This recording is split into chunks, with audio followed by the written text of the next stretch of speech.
Bom dia a todos. Vamos para mais uma de nossas aulas, hoje sobre uma característica muito interessante da arte grega. Quando nós consideramos a arte grega, muitas vezes, ao pensar sobre a Grécia clássica, uma das primeiras imagens que vem à nossa mente é essa daqui que eu estou mostrando numa pesquisa rápida no Google, né? É a arte grega clássica. É arte, por exemplo, que explora a harmonia, simetria, perfeição na arquitetura, na escultura, na música, né? Uma cultura, né, que tem um progresso muito grande na matemática, na geometria, com Euclides e Pitágoras, também na filosofia, né, com os filósofos Sócrates, Platão e Aristóteles. Essa é considerada a era clássica. Só que a Grécia nem sempre foi assim. A Grécia ela teve aquilo que a gente chama de uma era arcaica, né? E nessa era arcaica, era muito comum, por exemplo, na Grécia Antiga, que os deuses, né, eles tivessem, por exemplo, ainda, por exemplo, uma origem meio oriental, né, em que a figura feminina ou o sagrado feminino era muito cultuado ainda, né? Quando nós consideramos, por exemplo, a Grécia arcaica, a gente tem que levar em conta a cultura da ilha de Creta, dos cretenses, né? A ilha de Creta é uma das maiores ilhas gregas, né? Da onde surgiu o mito, por exemplo, do Minotauro. E vocês podem notar, por exemplo, que o Minotauro é vamos dizer assim, uma criatura que lembra ainda muito os deuses egípcios, né, que tinham cabeça de animal, corpo de gente. Na Grécia Antiga, os deuses já são praticamente antropomorfos, né? E eles não têm essa característica, eles têm uma característica completamente diferente, uma característica distinta, né? Eles são inteiramente humanos, né? E o interessante, por exemplo, é que antes da Grécia chegar naquilo que a gente conhece como a sua época clássica, como essa aqui demonstrada no Templo de Efésios, né? A Grécia ainda ela teve uma fase, aqui que vocês estão vendo, são as ruínas do Templo de Knossos, né? E, e a arquitetura cretense ou minoico-micênica ainda tinha alguns elementos muito orientais, né? Que lembravam muito, por exemplo, a arquitetura da Ásia Menor. E é contra essas forças, né? Que são consideradas as forças dionisíacas, as forças caóticas da natureza, é que a Grécia vai lutar. As forças caóticas da natureza, elas podem ser expressas aí na figura de Medusa, que é essa mulher com os cabelos de serpente, não é? Era muito comum, por exemplo, que o grego representasse o sagrado feminino, que a natureza, né, se refere à mãe natureza, através da figura, por exemplo, da Medusa. E o interessante, por exemplo, é que na Grécia Antiga, as divindades, elas tinham essa ligação, né, do feminino com as serpentes, ou com tudo aquilo que era incontrolável, né? Quando a gente fala do sagrado feminino, nós estamos falando da própria natureza, né? Nós dizemos que a natureza é incontrolável, imperdoável, né? Há um famoso ditado de que Deus perdoa sempre, o homem de vez em quando, a natureza nunca. Deus, né, o céu, no grego é Uranos. Uranos, ele foi castrado pelo seu filho Cronos, né?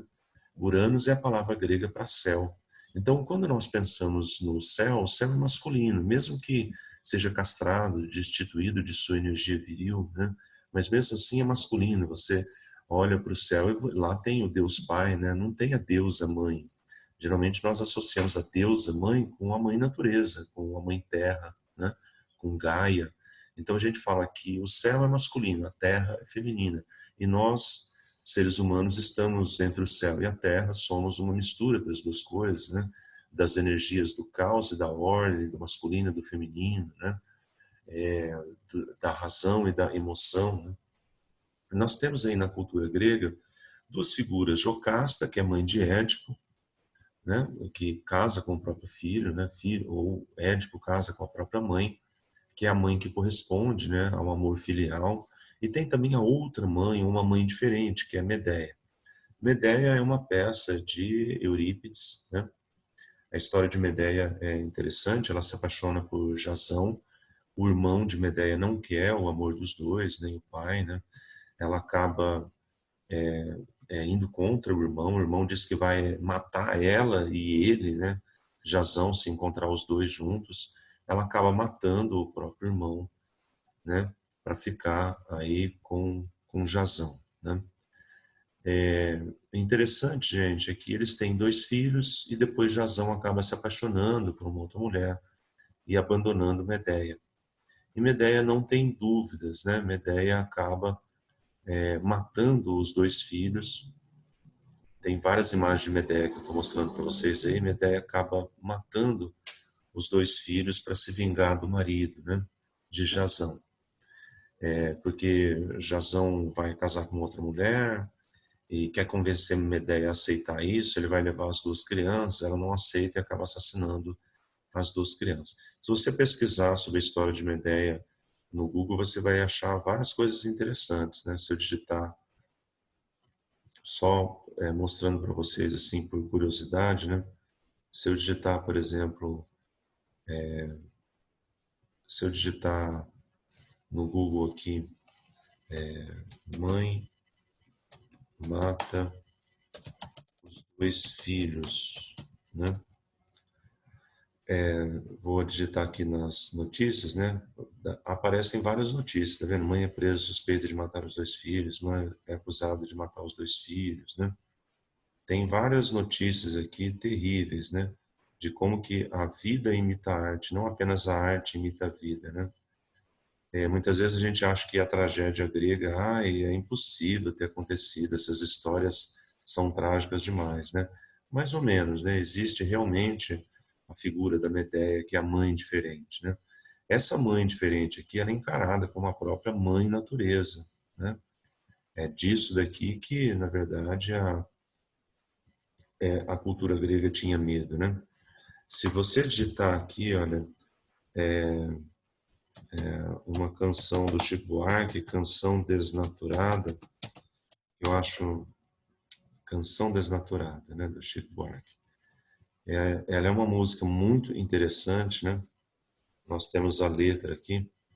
Eu só gostaria de mostrar um aspecto para vocês, né? Chico Buarque, ele fez uma canção onde a mãe, né, vai buscar a filha no prostíbulo e ela, na verdade, a bateria já está quase acabando. Ela, na verdade, fica surpresa de ver a filha lá e ela faz. A música, na verdade, é uma fala para a filha, né? E olha só como que a mãe, né, vai se dirigindo para a filha, né? Isso daqui que eu acho interessante, né?